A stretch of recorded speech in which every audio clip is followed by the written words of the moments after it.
CRMs, are you using one? You're not? Well, this episode's for you. You need one, and we're going to go over the top 5 that our Insights report talked about and what you need to be thinking about in terms of bringing on a CRM for your manufacturing company.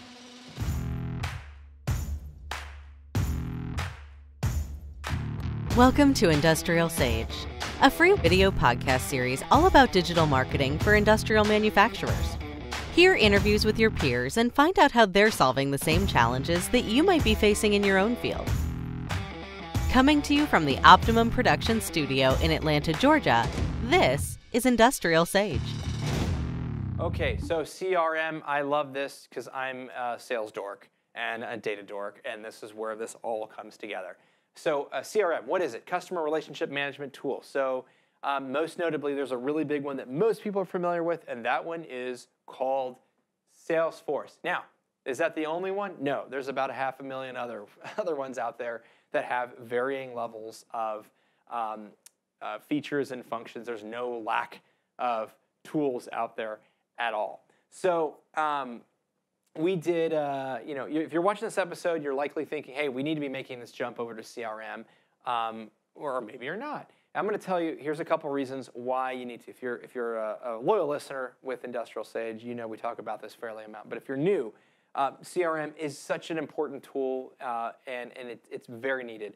A couple big reasons. A, it's cheap. Okay, it doesn't have to be super expensive. We're going to get more into that a little bit later. But it's cheap. Okay. Number 2. You are generating a lot of leads likely, and they're falling through the cracks. If you run into this issue where you're like, hey, where's that list of people that we met at such trade show, or we did this seminar, or we did that, and we can't find it, or hey, what was that conversation like? I'm trying to remember, or somebody called, like, I'm pretty sure we had a conversation with these people, but I can't remember. If any of those ring true and you're shaking your head saying, yes, you're talking about me, Danny, you're talking about us. You need a CRM. You're a great candidate for it. And you know what? Most companies, and actually all companies, really need it. So yeah, if you fall into those categories, you need it. Because what it's going to essentially do is it's going to be one sort of single repository where you can keep all of your data. Data is huge. We talked about the data transformation, the digital transformation. It's all around digital, okay? Or it's all around data and having that. And so operations in your plant is one thing, but also in the sales and marketing piece is another, and it's huge, and the same thing is happening there. So I'm gonna get off my high horse on saying you need CRM. If you're not convinced of it by now, well, then I don't know what will be able to help you. So you need one. I guess there's a couple other reasons too you could look at. Just being able to generate reports, being able to have access to data very quickly. You can access to it on your phone, on your laptop. You don't have to be at an actual system in your office. All these are on the cloud. You can access it anywhere. If you get new salespeople that come in and there's inside sales leads that are sitting in there, you can get them up to speed very quickly versus, hey, I got to go search around emails and try to figure out, what kind of conversations they had. If it's done correctly, all of that will live inside that CRM, and it's very organized, it's very neat, you can find things quickly, and you can basically help sell you things better and faster. So, okay, done. So we did an Insights report, or the survey, late last year, and one of the questions we asked was what top CRM tools that manufacturers are using. And so I've got the top 5 right here written on a little sheet. So if you don't know what I'm talking about in the Insights report, you can download it. We'll put a link in the show notes. We talked to over 156 manufacturers about their sales and marketing efforts and their top tactics, what they're doing, what they're not, where they're moving. And we talked about CRM a little bit. This is where I'm pulling this from. So if you'd like access to it, you can go grab it. I will put a link. It's very valuable. But top 5 CRMs for manufacturers from a little sticky note right here. Number 1, can you guess what it is? I already said it. That's number 1. And number 2, it's probably not a far stretch. Salesforce by large, like big time. That was the number 1 CRM. Not a surprise there. Number 2, this is where it gets interesting. Microsoft Dynamics. Not a surprise there either. Number 3 was HubSpot. Number 4 was Zoho. And number 5 was Pipedrive. Okay. So this was based off of our survey results. Again, the vast majority were Salesforce. So these are, largely there's a lot of similarities with these. Some are, stronger than others. Salesforce for sure is, probably the big, probably the big Cadillac in the room.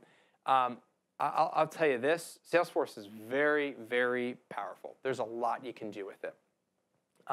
But one of the big pitfalls that a lot of companies run into is they say, we need a CRM, and we need to go, and we go from 0 to 1,000 like that. And they say, we need Salesforce, and we need everything on it, and this is gonna revolutionize our business, and it's gonna be amazing. And they go, and you get it, and the implementation fails. Okay, and it just falls flat on their face. Okay, this is not a reflection of Salesforce. This is not a reflection of any other CRM tool. What it's a reflection of is a lack of process. So if you do not have a proper process in place, you need to figure that out first before you move into a CRM tool. What am I talking about? So with your process, you need to map out what does your typical sales process look like? How does sales come? And there's likely not one. There's likely multiple. Whether it's you've got channel partners with distribution, or you've got individual reps, or you've got an inside sales team, you've got an outside sales team. Whatever that structure is, it's going to be very different. And oh, by the way, how many products do you have? If you have one product, it's a little bit easier versus we've got 1 million, and how they're bought and sold are different. Obviously, depending upon the company, whether you're selling a widget or your solution, or a widget and a solution, there's 1 million different things there. So you start with sort of that, that key product that hey, here's our bread and butter. Let's look at this. Let's analyze. How do people buy from us? Maybe they buy from us 4 different ways, and what's that process look like? What does a typical salesperson go through? And let's start looking at that and start kind of mapping that out.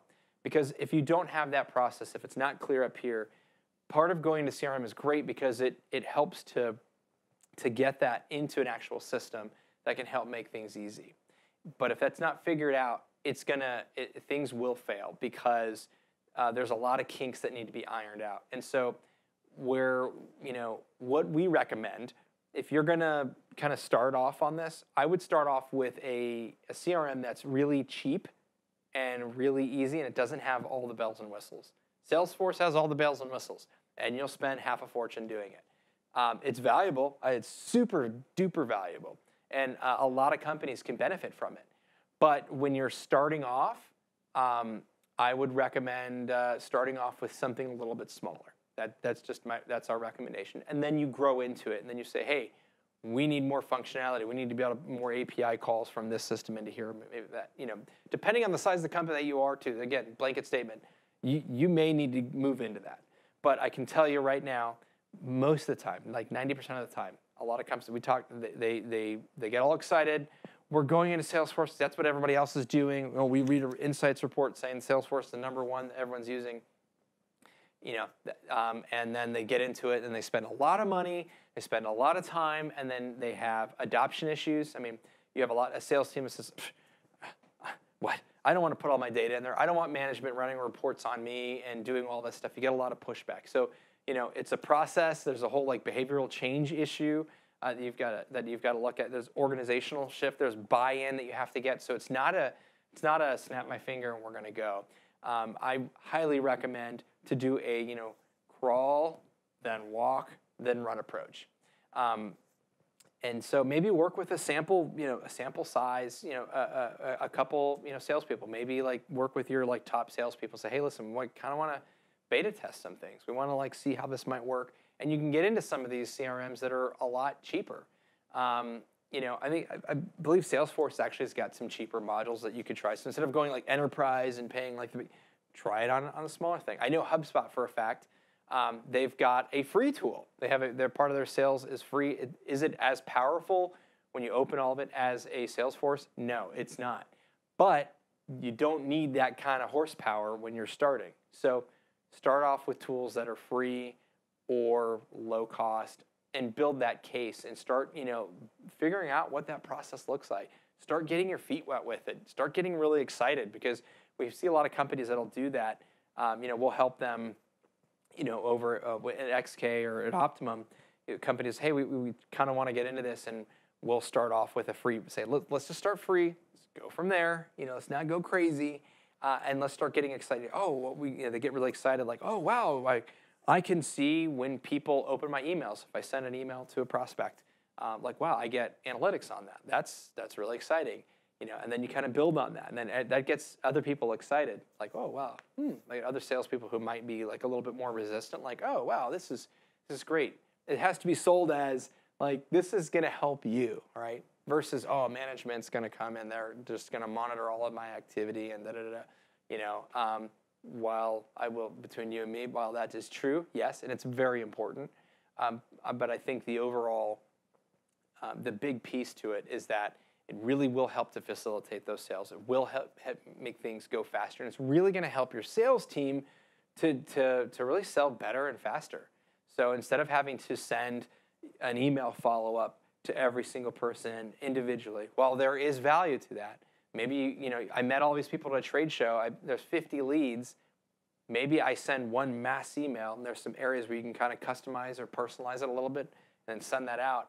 I can do that in a matter of 30 minutes versus spending 4 hours, trying to write all this stuff or whatever, making sure that I spelled it correctly and all these good things. These are just little tools that'll help. And then I can get, you get alerts, you get notifications. Oh, so-and-so looked at this, they opened that, they looked at this link or whatever. Building in sequences that have like mini drip campaigns. We were talking about drip campaigns in a previous episode. The salespeople can actually create their own automated drip sequences. These are tools that are really going to help your sales team, help your marketing to be able to really move things a little bit, quicker. Maybe having a little, one of the ones we love, having a little calendar where people can actually schedule a phone call. You can lock down, you can put your availability inside this calendar, and you can send an email and, hey, if you want to chat, here's my open times. You can call me anytime, but if you want to schedule something, here's my calendar. Just click on there and pick a time, and we go from there. People love that. You're making it easy for your prospect. You're making it easier for a salesperson. So yeah, be thinking about that. So, again, top 5 CRMs, they've all got, different features and different functions, but you start researching this. If you're serious about going into CRM, my biggest piece of advice to you is to figure out that process first. And then start kind of just start very simply. Don't try to do everything. We're gonna do this massive implementation.